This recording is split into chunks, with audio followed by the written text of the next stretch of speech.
Welcome to our podcasts, Wise Black Nanas, Life Coaching Between the Dash. Hey, what do you do when it feels like life has thrown you a few too many challenges, knocked you down, in the bed, hard to talk about even with your best friend challenges, and it feels like the challenges are winning? Wouldn't it be nice to hear from your Nana? Or a stand-in Wise Black Nana? Well, they are Wise Black Nanas, Sharla Walker, PhD, and Joanne Early, MS, two mature women with over 70 plus years of combined coaching and mentoring, professional human resources, and business experience. The wonderful news is, these Wise Black Nanas are still living and learning about this amazing life, about resilience and grit, gratitude and appreciation, and the extraordinary power of love and friendships, being positive and supportive, and learning from others. Welcome to Wise Black Nanas. Let's listen in. Hello and welcome to our podcast. I am Dr. Sharla Ann Walker.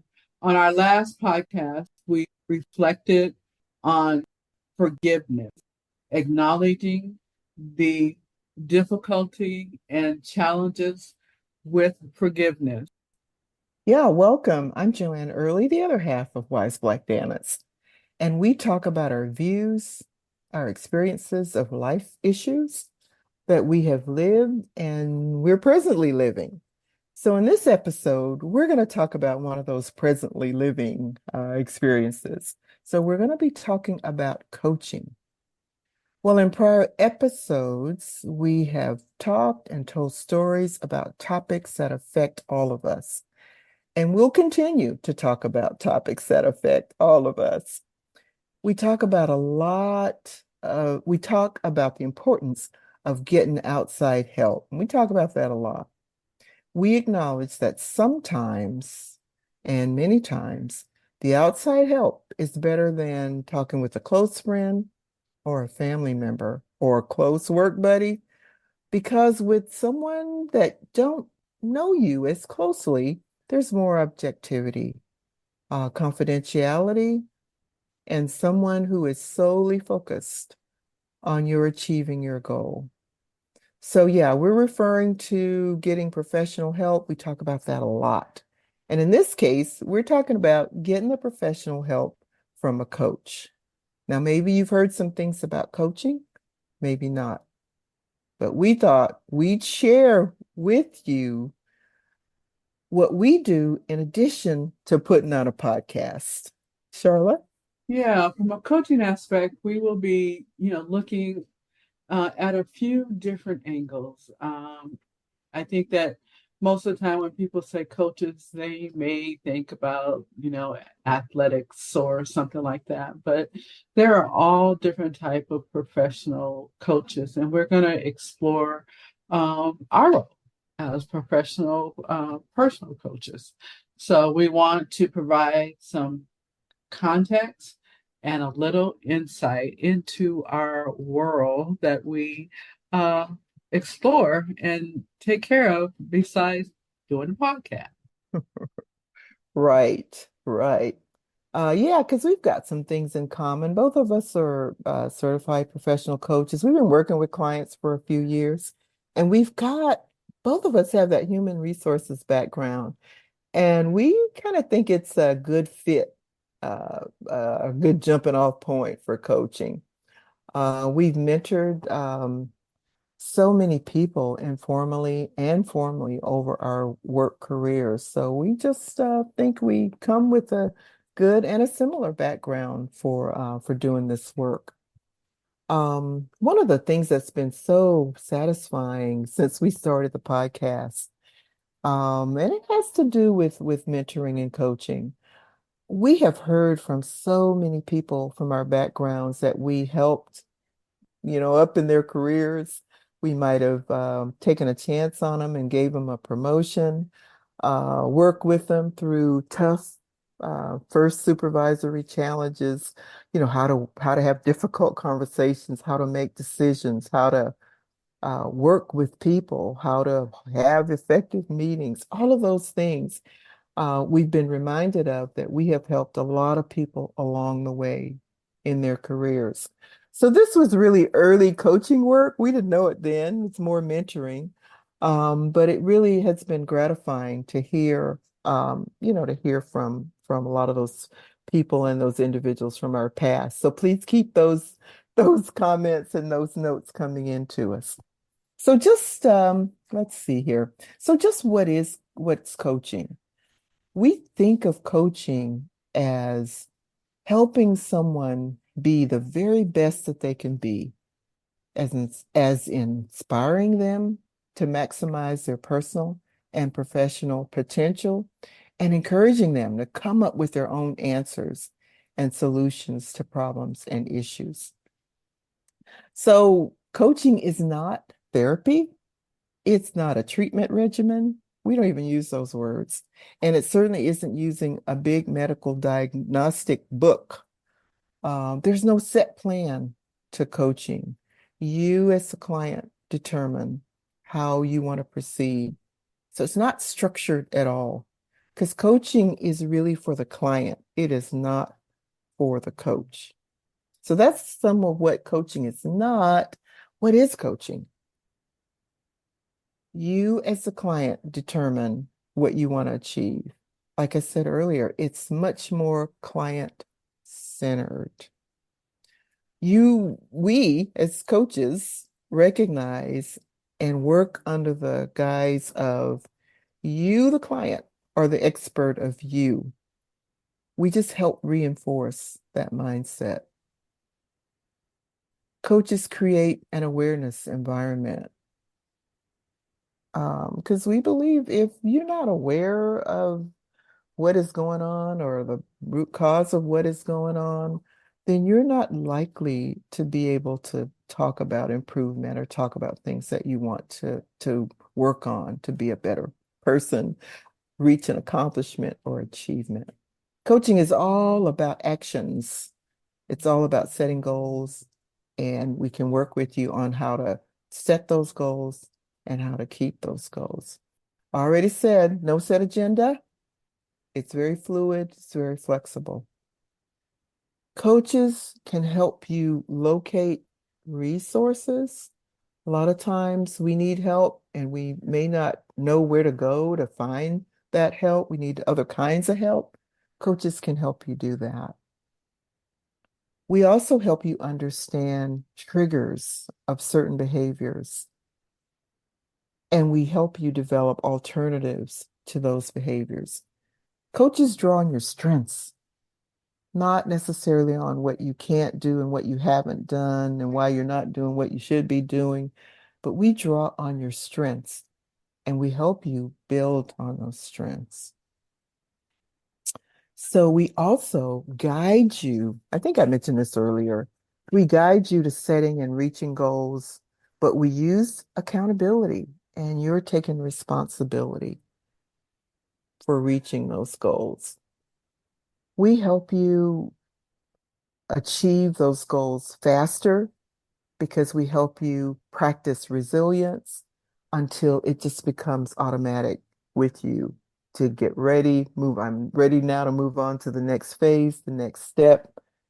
And also, we help you celebrate any accomplishments that you have because we know that that reinforces you and helps you be able to move on to the next thing. Coaches work and operate under a very high level of confidentiality. And earlier, I talked to why sometimes it's maybe better to have a coach versus a good friend or a good family member, because confidentiality sometimes is a way of not being kept. So it's one of the principles under which coaches operate is a high level of confidentiality. Coaches ask an awful lot of questions because that's really the only way that we would be able to determine your temperature, kind of know what's important to you, and also figure out, okay, am I really doing the best I can for my client? Because we're steadily assessing all the time. How can we help you get the best result? How can we help you be the best person you can be? So I guess what I want to leave you with is coaching is not some loosey-goosey, anything goes. You like that term, Charlotte, loosey-goosey? Yeah, that kind of fits, loosey goosey. It's not some kind of, again, anything goes.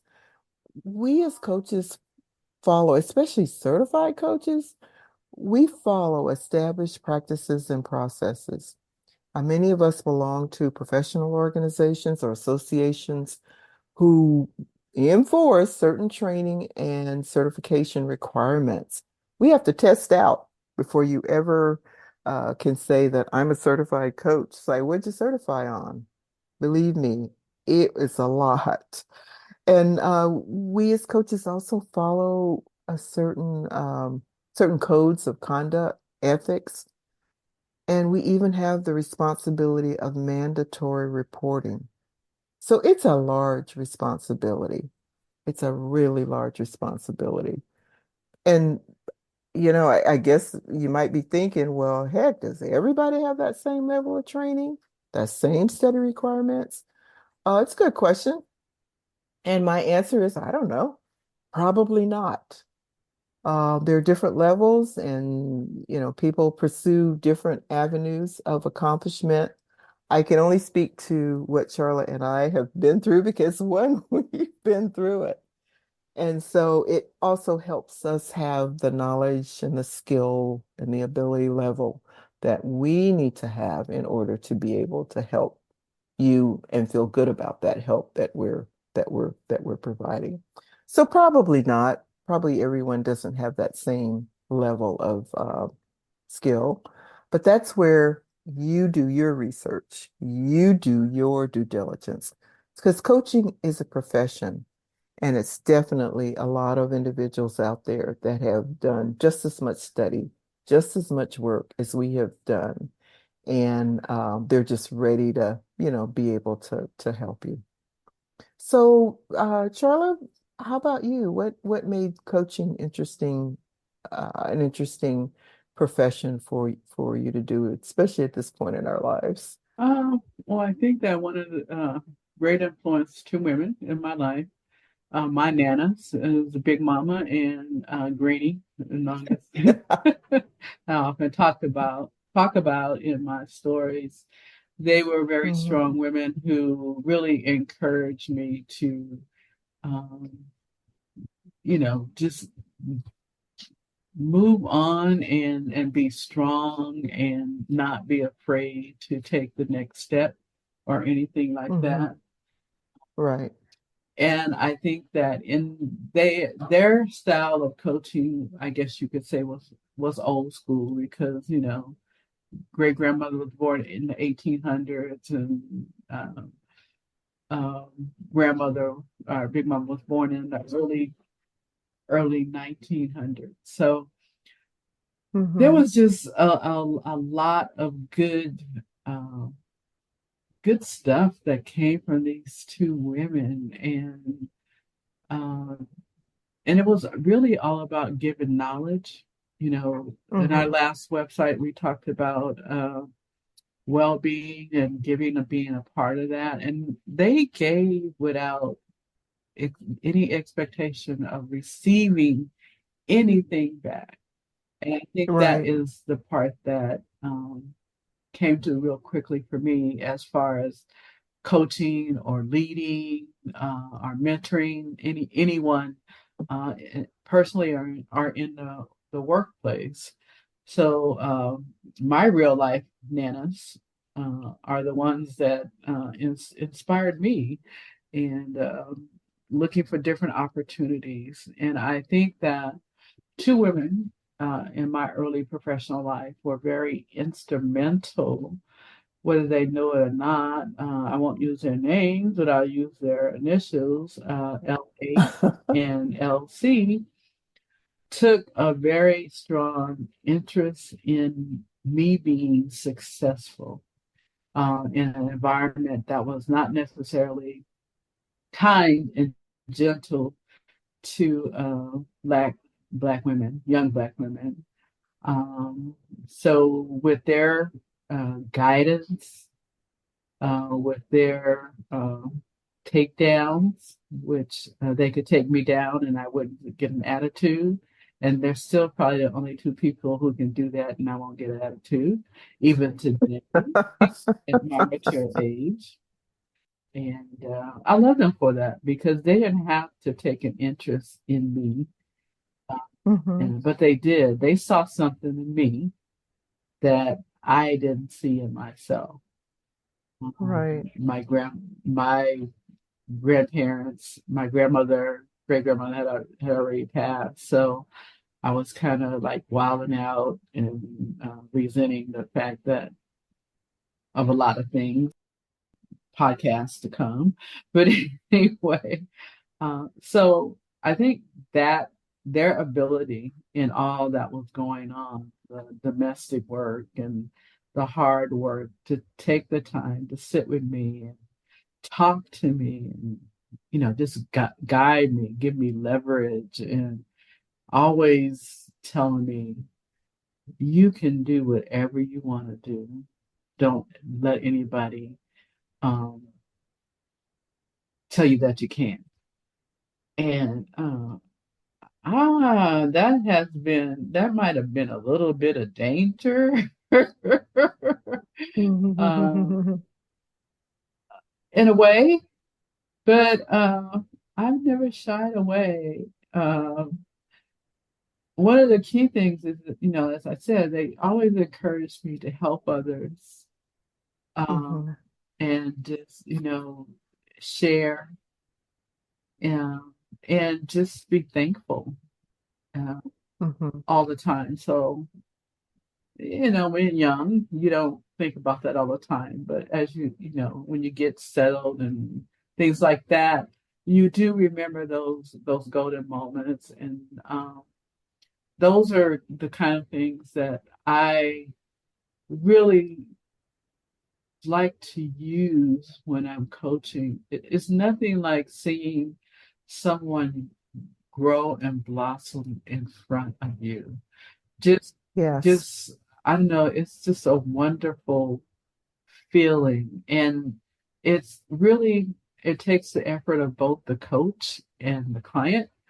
But when you see that the client is really, really trying and they are successful, there's something about that that just fills your heart.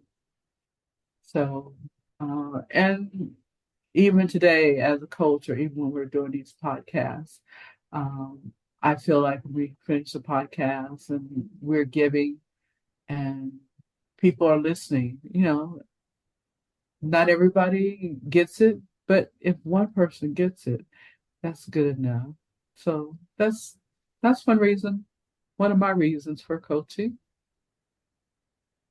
Yeah, that's a pretty yeah, all-encompassing uh, list of things that, and it all goes back to, kind of what you received and how you were encouraged to help and how you were encouraged to give back. And also the influence of, those two individuals that had on you or during your early career. When you've got positive experiences like that, I think they stay with you.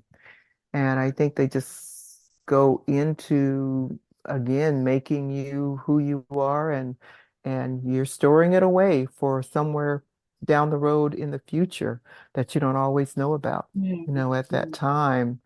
But it's there, it's part of you, and it's all of that input into making you who you are, again, sets a good foundation for you being able to help others in turn. yeah. I think the key piece is that the seeing what's in Hmm. you that you are maybe afraid to let out, or just the confidence that they have in you, and they Yeah. put it, and they just tell you, just do it. And the fact that you care and love these people so much that you just do it. You don't ask any questions. And I mean, LH was a Black woman, almost 6 feet tall.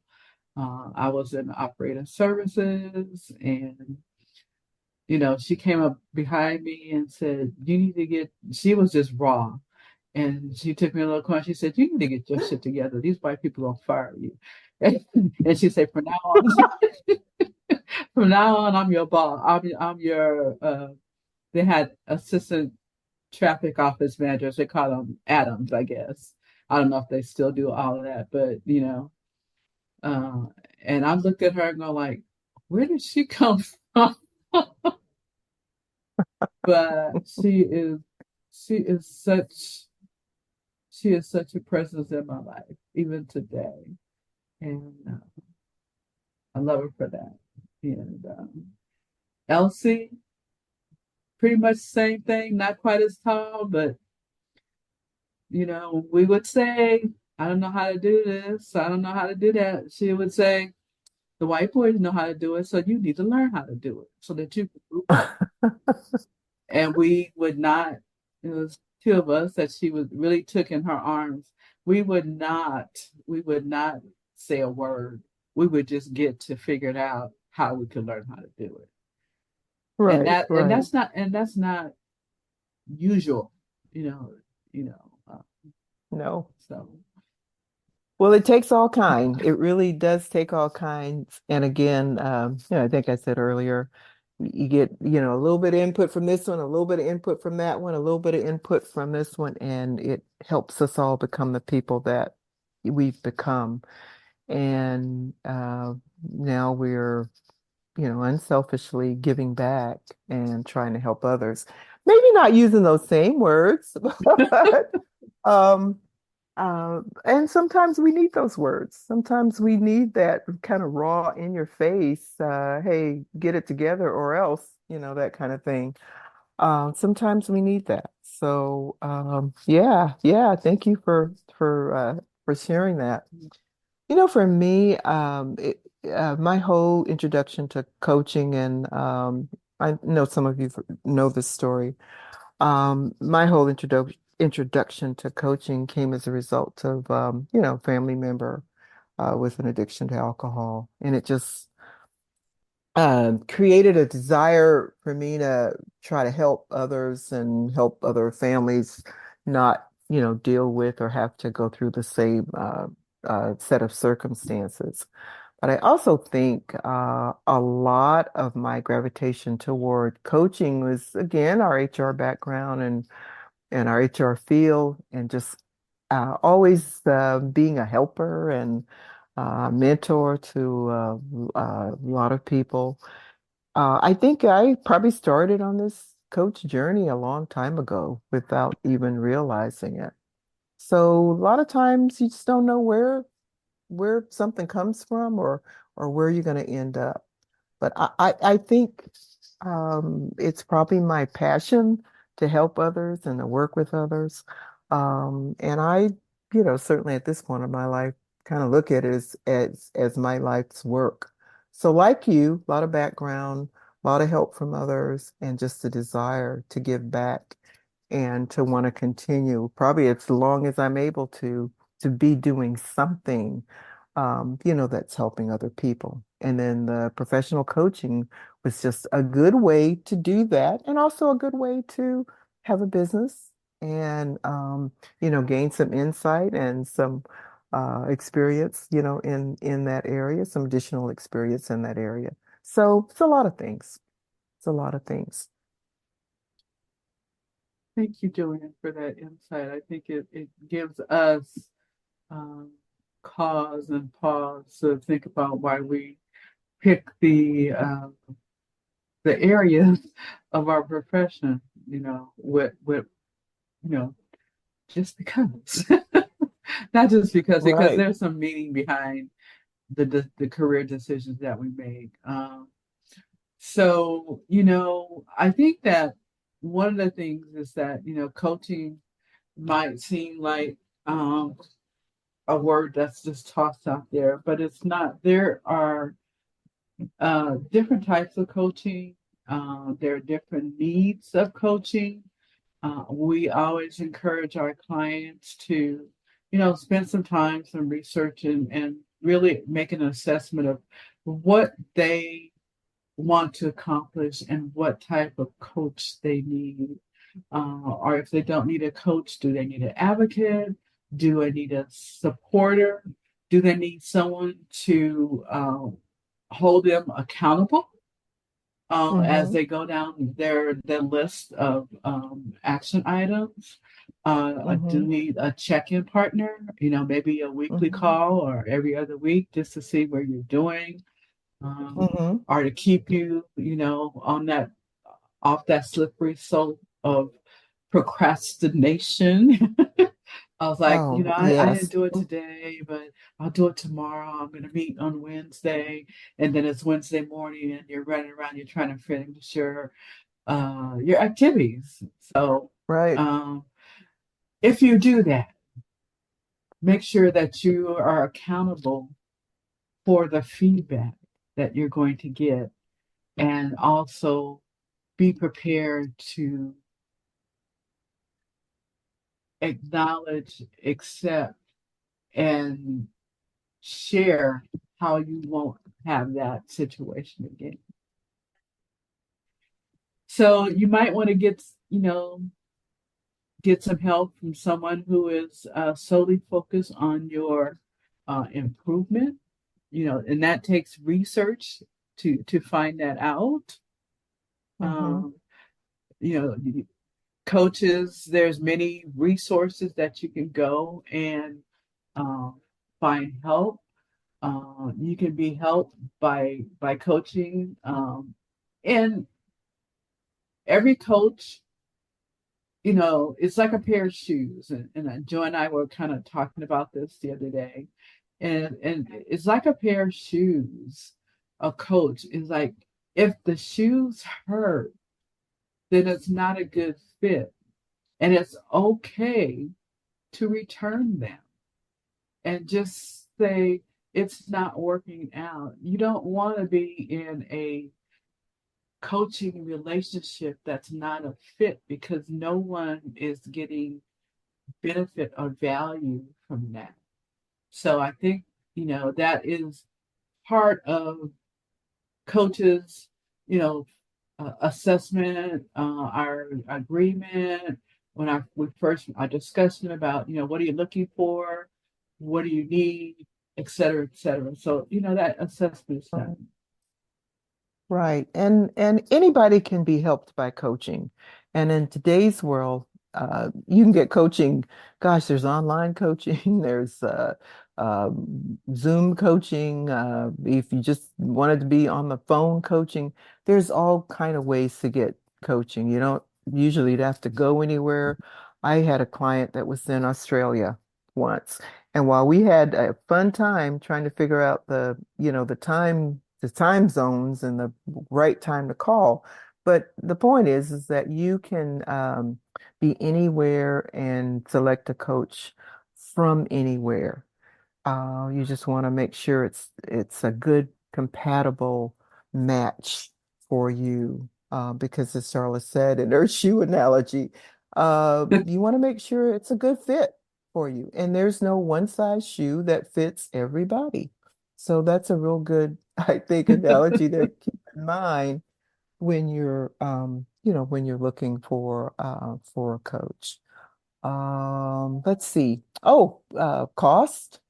Yeah, typically there is a cost for coaching. It could be per hour or per session, or that coach could have a package.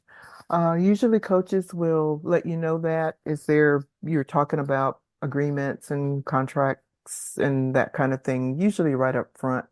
But yeah, there's a cost. Most of the time, the initial call or what we call the discovery period is usually free at no cost because it's kind of a getting to know you call, kind of a feeling out period when, both you and the prospective client are trying to figure out, okay, is this somebody sounds like I might be able to work with. But yeah, there is a cost because coaches are professionals.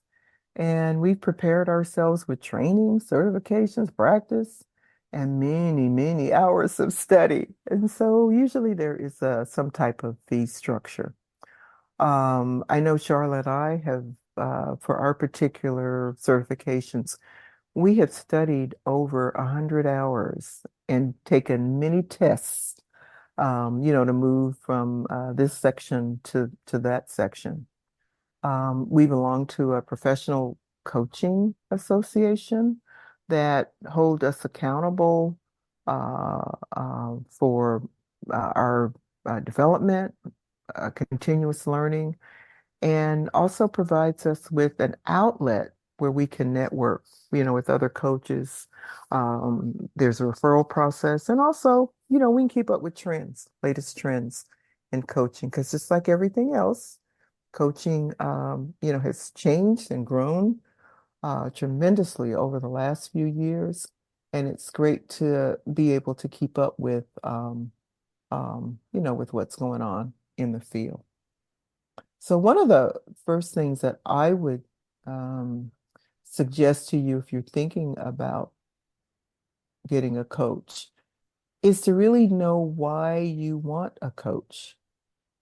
I go back to one of the first things I ask in a discovery session is I just ask the person, why do you want a coach? Or what is it you want to work on with the coach? And that helps me get at right away, um, where the person's coming from, what kinds of things they've maybe researched, looked at already, considered. And believe it or not, lots of times people have to really struggle for that answer. So just all I'm saying is just kind of be clear on what it is you're looking for and what kind of help and support you're looking for, because that will save you and the coach a lot of effort and a lot of work. Um, so let's see Dr. Sharla, how about the different types of coaches? You want to elaborate a little bit on that? Hmm. There are all different types of coaches, and I think I talked a little bit about. I think most people, when you think of coach, they might think of a fitness coach, or it has to do with athletics. But my personal experience has either been with executive coaching, which is the leadership, and that's working with someone who is uh, in succession planning, where they're going to be promoted within the organization. Uh, Mm-hmm. there's also just, it could be coaching for confidence, or Mm-hmm. just, having someone who is shy and doesn't want to, or is afraid to speak up in meetings, working with that person and giving that self-confidence. So Mm-hmm. I don't I think there's such a variety, and the goal of the coach is to kind of like dig deep and ask the Mm-hmm. questions, ask the why question 5 times until you get the right answer, so you can help Mm-hmm. the client um, with their action plan on how they want and their time frame. Mm-hmm. Some things are harder and take longer to achieve, and that should Mm-hmm. be part of the conversation with the coach. And Mm-hmm. and I think one of the things that I found that with leadership coaching, when you're coaching people who want to be promoted, sometimes a promotion may not happen in that organization. They may luck out and get a job in another organization.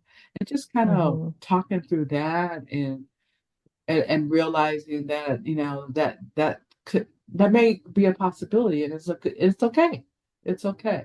Right. So Right. just understanding that there is no clear water in the coaching area. It's all murky.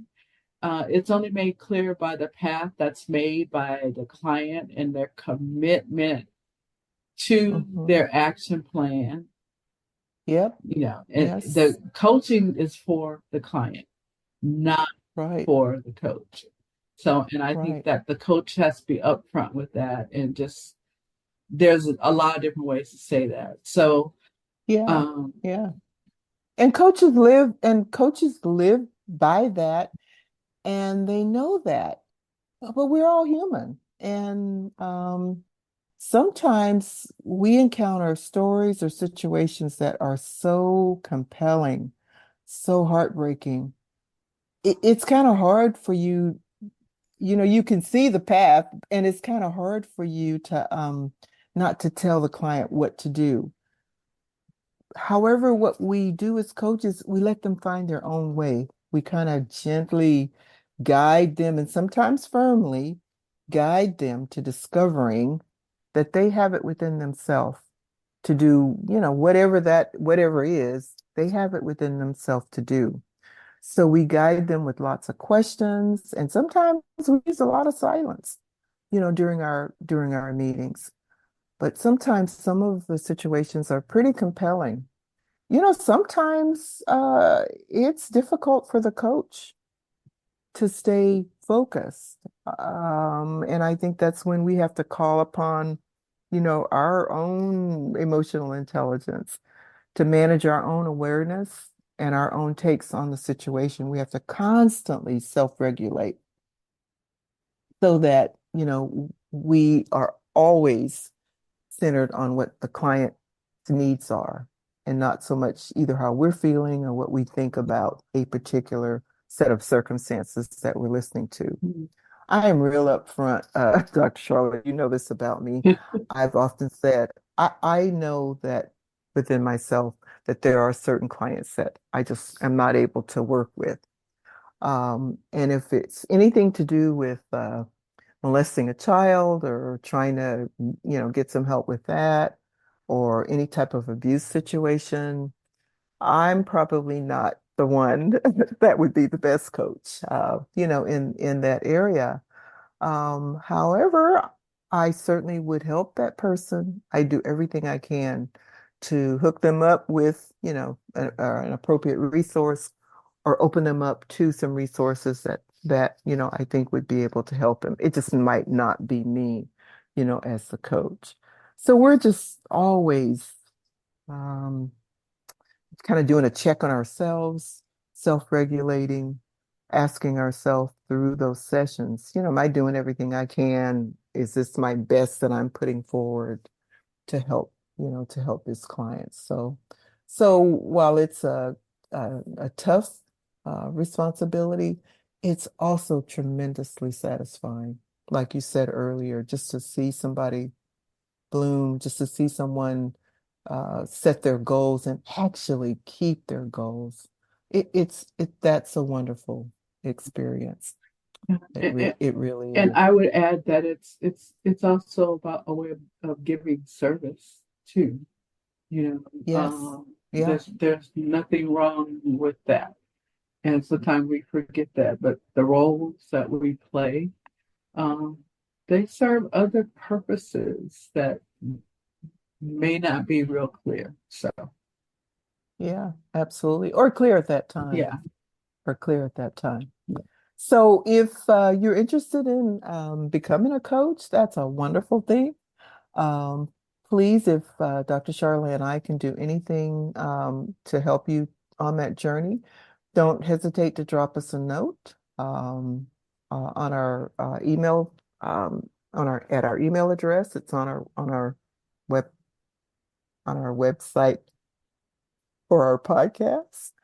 I guess I should say on our podcast website page, our email address. So don't hesitate to, drop us a line. And if you're interested in some more information, we have a few resources that we can refer you on to. Yeah. Well, we know that the podcast is not for everybody and is for a lot of somebodies. We want to leave you with a little something, what we all call our Nanaisms at the end of our podcast. So, our Nanaism for this episode is we are our own dragons as well as our own heroes, and we have to rescue ourselves from ourselves. And that is by Tom Robbins, who's a novelist. So thank you so much for joining us for this episode, and we look forward to you joining us for our next episode. Thank you. Thank you. Thank you for tuning into our podcast, Wise Black Nanas. New programs of Wise Black Nanas are on the 1st and 15th of each month. Listen in as you learn more about Wise Black Nanas, Dr. Sharla Walker and Joanne Early. They are everyday nanas. They are not famous, not celebrities or rich, well, rich in life and its experiences. We want you to come back. Tell your friends. So, look for Wise Black Nanas podcast wherever you find your favorite podcasts. Learn more about them and the coaching services they offer at www.wiseblacknanas.com.